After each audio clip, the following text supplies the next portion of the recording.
My musing today is, can chocolate candies be made more delicious, made in a high mountain desert area of southeastern San Diego County, and the chocolates made powered by electricity, done by clean air? Is it possible? Well, let's find out. Let's hop onto Interstate 8 and go into the mountains. So here we are. Hello. So we're taking a little trip out here. I gotta go a little faster because of the truck. I'm getting on the freeway. This is Interstate 8. It goes through several states. California, Arizona, I think New Mexico, and I believe it goes to Texas. Anyway, so we're on Interstate 8 in the backcountry of San Diego County. This area is called the Mountain Empire of San Diego County. So this area is on the this particular area is crossed by Interstate 8. Used to be a long time ago Old Route 80 and Old Route 94. Old Route 94 still exists. Old Route 80 still exists. But Interstate 8 now is the main way to go across this part of the Mountain Empire of San Diego County. And on Interstate 8, the freeway itself starts off in San Diego at hardly any feet above sea level, and you get to Alpine, California, right past El Cajon. It starts climbing to 1,000 feet. Go past that to 2,000 feet, and on this freeway it has 3 or 4 stops or locations, I should say, that surpass 4,000 feet summits. That's because this freeway goes right through the Cuyamaca and Laguna Mountain ranges of San Diego County. And right now we are on the Interstate 8 heading towards Boulevard, which is another mountain community of San Diego County. We're past right now Cameron Station, Kitchen Creek Road, exit 54 in San Diego County.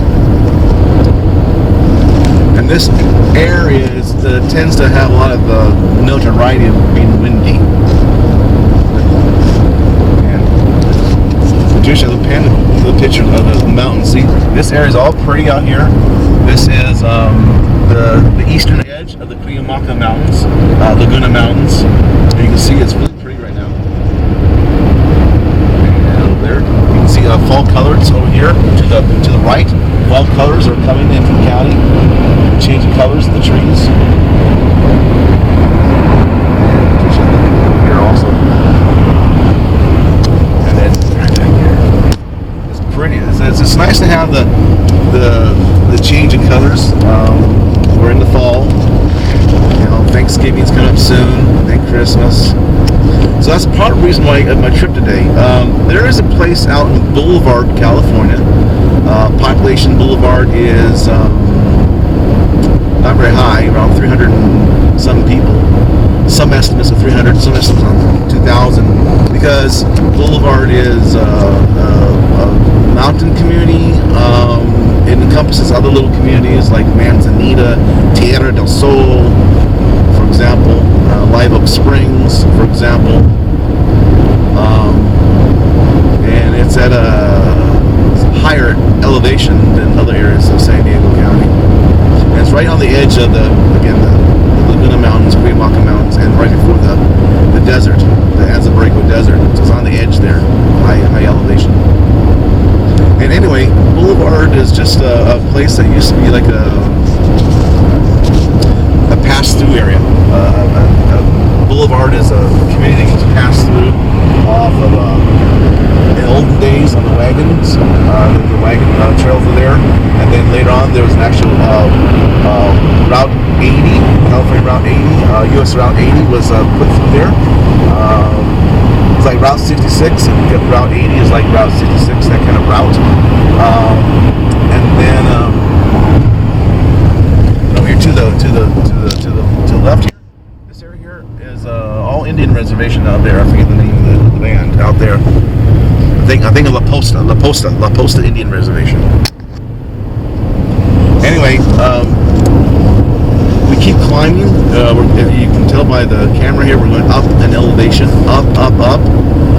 We will come to the highest point at some point here on Interstate 8 through San Diego County. The highest point is at a little over 4,200 feet above sea level, and there'll be a sign that'll say so. I know it's coming up pretty soon.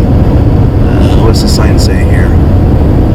Yeah, entering La Posta Indian Reservation. Well, yeah, we already talked about that.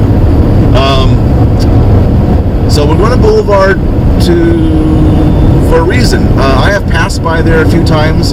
Apparently, a lot of people who visit San Diego from Arizona, and folks, people from Arizona visit San Diego very, very often. Very often. Because from Phoenix, you can be in San Diego at the ocean within 6 hours driving. So that's a day's drive. Get up early, drive out, enjoy the ocean. Because, you know, no matter what George Strait sings, there is no ocean shorelines in Arizona. There you go. So, as we're going up here, we're climbing the mountains. We're climbing. I just passed a sign that said 4,000 feet. We're almost at the summit, I think. The highest summit in the area. This is the exit.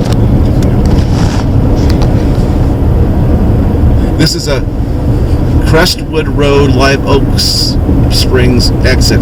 This particular exit will take you to a casino, actually. There's an Indian casino out here called Golden Acorn Casino. Golden Acorn, come to play.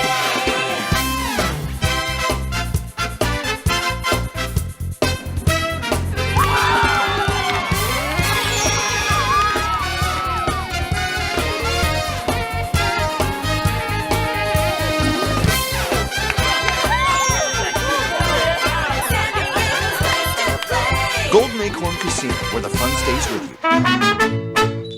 Mariachi's not necessarily included. And here's Crestwood Summit. Crestwood Summit is 4,181 feet.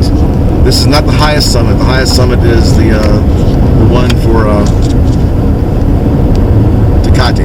It's called the Tecate Divide. The highest summit is called the Tecate Divide. And that's still coming ahead. Up here again, you'll see on the right-hand side the Golden Acorn Casino. Lots of travelers and truckers love to stop at the Golden Acorn Casino. They're all welcome there, and it's a good place to stop over.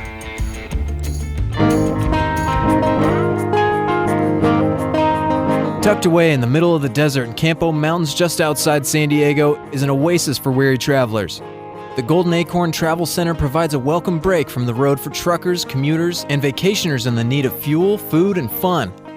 After your car's all gassed up and ready to go, stop by the convenience store for a snack and needed supplies.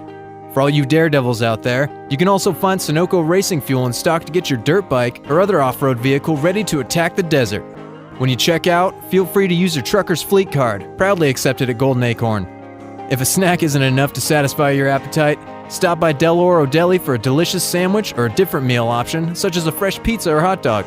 After eating, freshen up in our pristine showers and get some clean clothing at the laundromat. Then kick back and relax in the luxurious TV lounge. No matter what brought you here, Golden Acorn offers everything you need from a truck stop and travel center.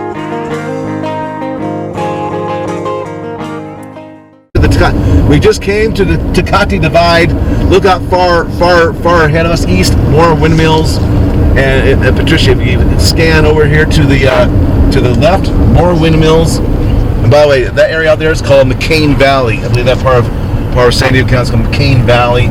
Again, old stage route used to go through here. And we are coming right now to come across our exit from the freeway. We've now dropped down to 4,000 feet. But we were at 4,200 feet, 4,200 feet at the Tecate Divide. We're dropping down into the exit. They'll take us to the little community of Boulevard. And the reason why of this little trip today, you'll see when I get there. This talks about Campo. Yes, Route 94. we'll go to Campo. We're not going to Campo, but we're going to Boulevard. And oh yeah, Manzanita is another small little community, which is part of Boulevard. The exit is coming up here. I forget the name of the exit, but it'll say so. It's called the. It doesn't actually give an exit name, but Campo Boulevard. The exit is the 65. Campo, yeah, Campo Boulevard is the name of the exit. There should be a motel down here on the corner. Been there forever. Yeah, there it is. This motel. See, even in San Diego County, there's people who have dirt roads. Not everything's paved. I know Patricia, my wife, says, oh, everything's paved. Not everywhere, but mostly yes. But these are people who don't have paved. Here's the exit 65. Campo Boulevard exit. And this will take us to Boulevard. This is the edges of Boulevard. You can consider the edge. This is not the downtown area, which is very small, but you'll see in a little bit.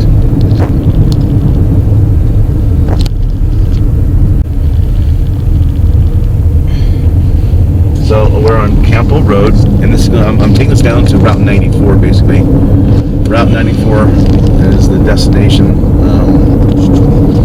of our journey. That's where Boulevard is at. But all these homes out here, this is all part of the Boulevard Fire Station. See, it's all the outskirts of Boulevard,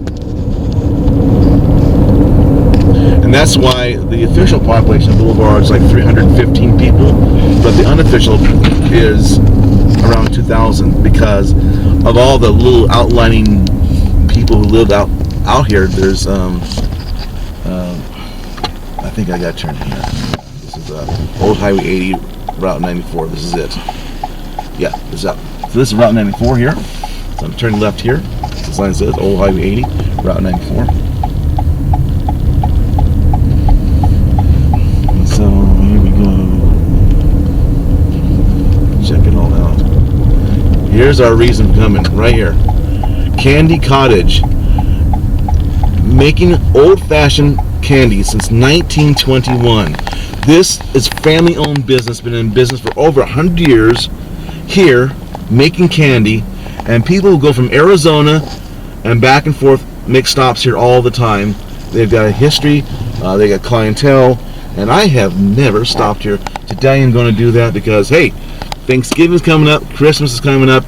I got to start looking at the possibilities. So the only way to do that is come check it out and maybe, just maybe, have some candy myself. Of course I'll have some candy. I'm going to park in front of this truck. Wisteria Candy Cottage. So this is Route Route 94 and also Old Highway 80. And we're in Boulevard, California, down here. And then we have this place we're going into here. As customers come on out, we'll be next in line.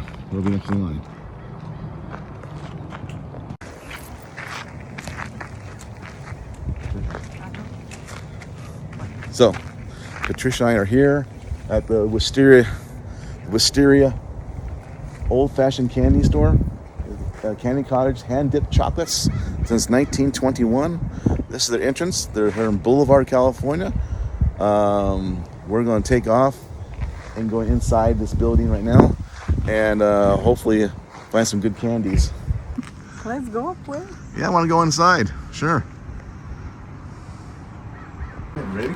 Mm-hmm. Look, Dulces de la Montaña. No hay mejor. Okay. You see? Dulces de la Montaña, no hay mejor. That means in Spanish, I know this one, Patricia. That means sweets of the mountain, no better, right? Exactly. Good. You have a 10. And welcome. So, see, being married for so many years with you, knowing some Spanish helps a little bit. Un poquito. Let's go on in. Well, see, we were thinking about bringing our dog. No pets allowed, so Yeah. it's good we didn't do that. Makes sense. Oh yeah, of course. Along Old Highway 80, 60 miles east of San Diego, is the sweetest thing. Can I get a handful of the licorice? Sure. Yeah, black and red, please. A sweet stop for generations of travelers between San Diego and the Imperial Valley who want to take a little candy break. I have people pulling in they were just driving by just to show their friends or family members that, hey, this is the candy cottage. We used to come here when we were really little. And they're Dana Ecabellis owns Wisteria Candy Cottage in the small town of Boulevard, a little house built a century ago where candy has been made and sold since 1921. People come in and tell me stories about my mom and about my grandmother. And just the other day, a fella came in and he started coming here in 1941. They're both gone now, but so many San Diegans remember her mom and dad, Gordon and Lucilia Rankin, working every day here. I love the smell. Chocolate's a part of my life. Creating all kinds of treats, the air around this little shop perfumed with the sweet smell of chocolate confections. People now look upon us as a tradition. We're not just a candy cottage in the mountains. We are a tradition. Now their daughter Dana carries on that tradition, and to tell the truth, it's a lot of work. All these candies, they're all made here from scratch. Sometimes she drives down to San Diego for supplies. Just the other day in the checkout line, she got the question again, why are you buying all of this sugar? And I said, well, I have a small candy chocolate factory in the mountains. And then they say, where? And then the lady behind me will say, that's not Wisteria, is it? It most certainly is Wisteria, where today Dana and her son Joe made 3 batches of chocolate in the back kitchen, and now they're at work finishing up brittle, which will go right out on sale. Her favorite, a few trays of which have just come out fresh, are turtles, chocolate and nut. Customers snap them up.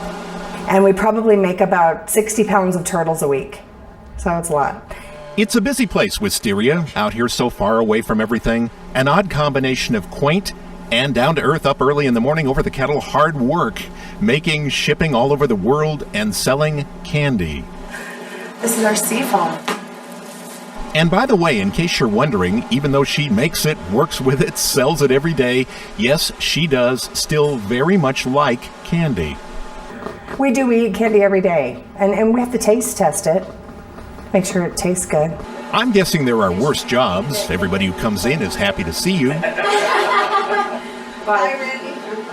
There are challenges, keeping the place cool on hot summer days, keeping up with orders from all around the country for Wisteria chocolate, there's all that. But keeping up their spirits seems to come naturally. She does work in a candy shop after all, carrying on a family tradition. Dana thinks about that too, every day she works here, about her mom and dad, the joy they found at this little place in the mountains, and about how much and for how long this little candy shop in Boulevard has been loved by those who come here. It's more a part of you. It's a part of these people. On Old Highway 80 in Boulevard for more than 90 years, something very sweet about San Diego. Wow, look at this. So, that's okay. If you don't mind, we're just looking around. Take a look at this old-fashioned candy stores, and look at the old-fashioned sodas here. Look, old-fashioned sodas. But dang, butterscotch root beer. Oh, that sounds interesting. Dang, butterscotch root beer. Is it candies? Butter toffee peanuts. Wow. Coconut clusters. Yeah, well, we'll get some candy Oh, today, yeah, for sure. definitely. So, here we are. This is an old-fashioned candy store. Just look at this: a peanut, toffee, butter toffee peanuts. You got those candy spears. You even got root beers here. Look at, dang, butterscotch root beer. And look how beautiful this is. It's an old-fashioned candy store.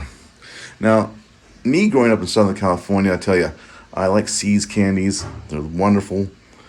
And I've never had this. I'm looking forward to white chocolate apricots.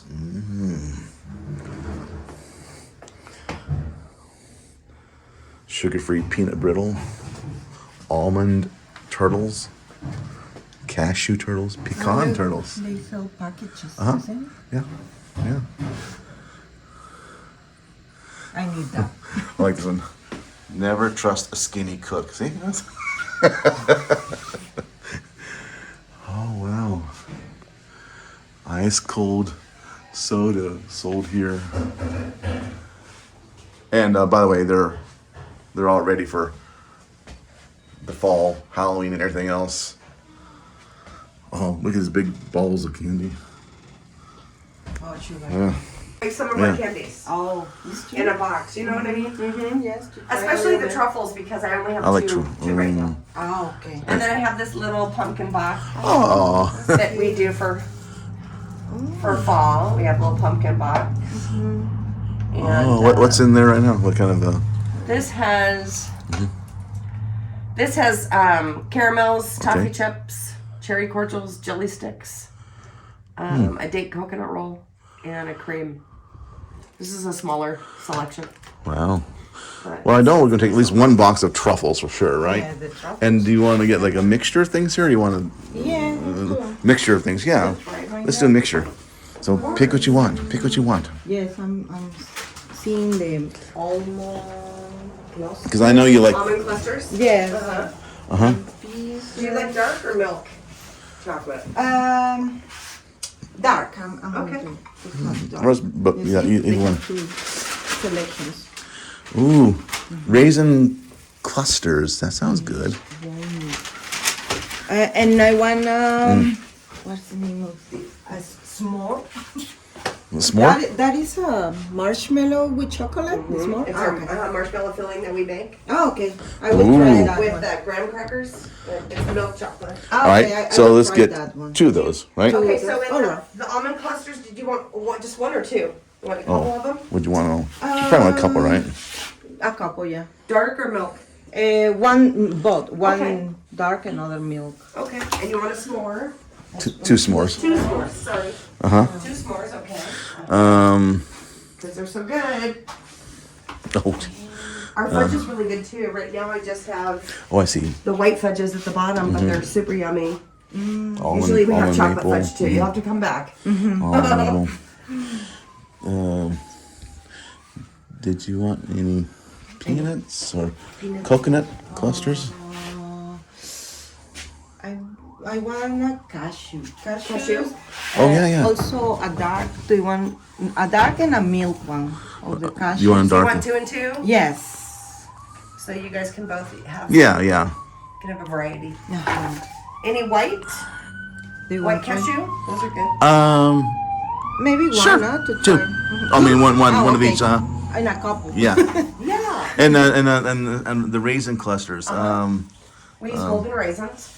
So Very good. I get 2 each, the dark and the milk. Okay. And then the other thing you guys haven't is the turtles and turtles. our English toffee. The Oh, yeah. turtles and our English So toffee. I think the pecans, good. right? Oh yes. Or your almond. Pecan. We are Or not cashew? making pecan yet, and cashew. So 2 turtles of the pecan. So 2 of these. Yeah. You want cashew? And you want an almond? Yeah. Dark Do you almond? want cashew or almond? Which one? Maybe. Cashew are good. Cashew. Cashew. Yeah, cashew. Cashew? I think that's good. I think we're good for candies. Okay. A lot of testing to do. Yes, guys. Lots of testing to do. All right. Let's go ahead and pay for these. Wow, I got candy. And it cost me a little bit more than I wanted to spend, but I'm sure it's going to be delicious.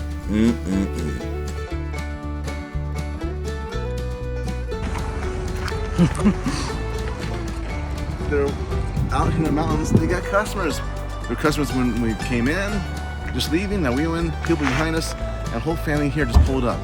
So they get business, even out here in the Mountain Empire. Yeah.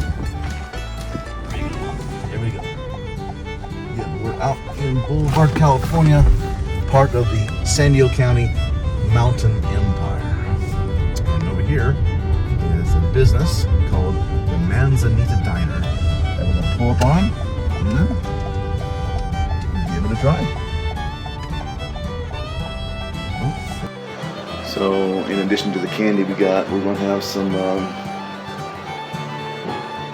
Italian food, right? We ordered some raviolis and some eggplant parmesan and and some fried zucchini, and we're going to give it a try right here at the Manzanita Diner in Boulevard, California. Ticket to go. The place is mostly designed, it appears to be for to-go orders. I don't see any outside dining, and this is the only table they have. So it's mainly to go, like many restaurants are. And their specialty appears to be pizza. And I love pizza, but today you're not in a pizza mood, right? No, pasta mood. So we're gonna take it home. We have to wait, and then almost we go. Adios. Patricia and I can tell you, the food was surprisingly delicious. As we get back on the road in the backcountry here, we see the power and majesty of these windmills, and it amuses me just to think about them and what they're doing. Really it does. Just look at them. California believes in energy for the future, now and forever. We don't need to always be relying on fossil fuels. There are other means available there. And wind energy is very, very clean. And when you have an area like the East County part of San Diego towards the desert, where there's lots of wind blowing, it makes a lot of sense to capture that wind. And this is what we're doing here in San Diego County, California. God bless the USA. And God bless the state of California. A local news station, CBS 8 in San Diego, did a recent report on the windmills as reported by Evan Noorani.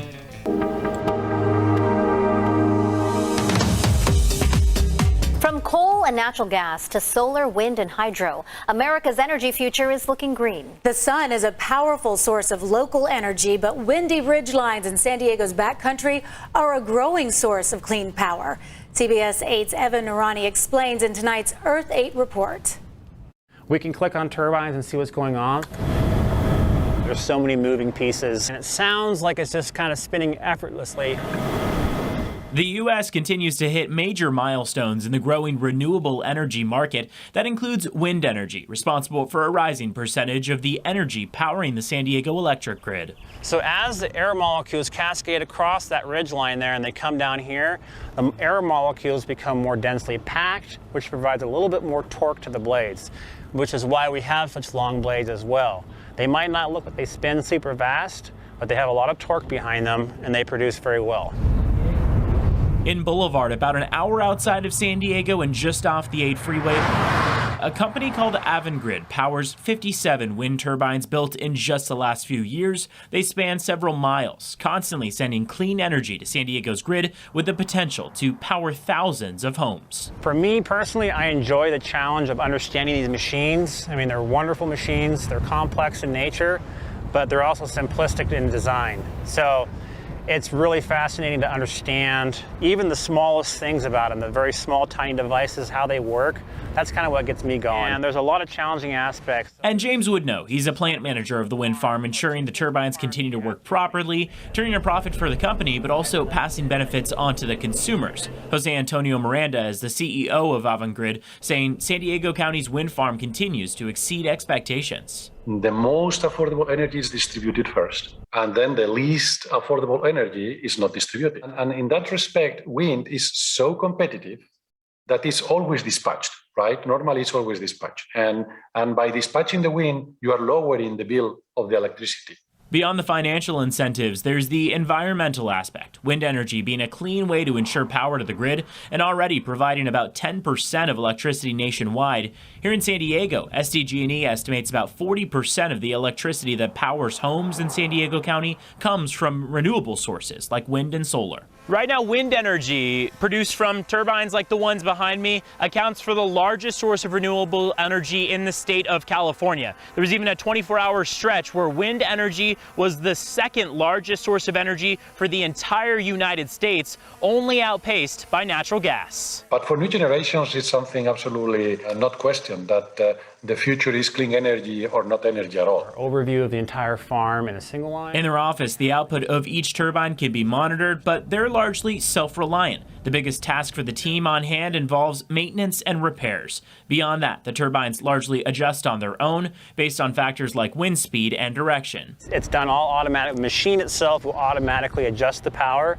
and then it'll feed the voltage correctly with the proper frequency onto the grid. It is accelerating because we have offshore wind coming into the picture, okay? And it's going to be a big one. And our company is very proud to be pioneering offshore wind in US. Wind turbines floating right off our coast may even be in our near future, a sentiment echoed by Governor Newsom and President Biden. If it moves forward, it would be the first ever offshore wind lease sale on America's west coast. As we speak, new technologies are emerging and are accelerating this trend. That's why this trend is unstoppable.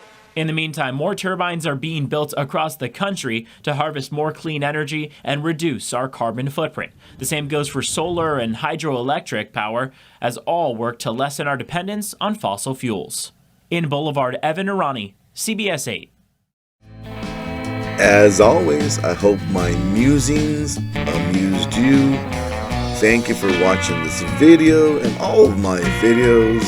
Please tell others and subscribe and like and be socially nice to me. I appreciate that. Thank you very much. Please take care. And as my friends in Star Trek say, live long and prosper.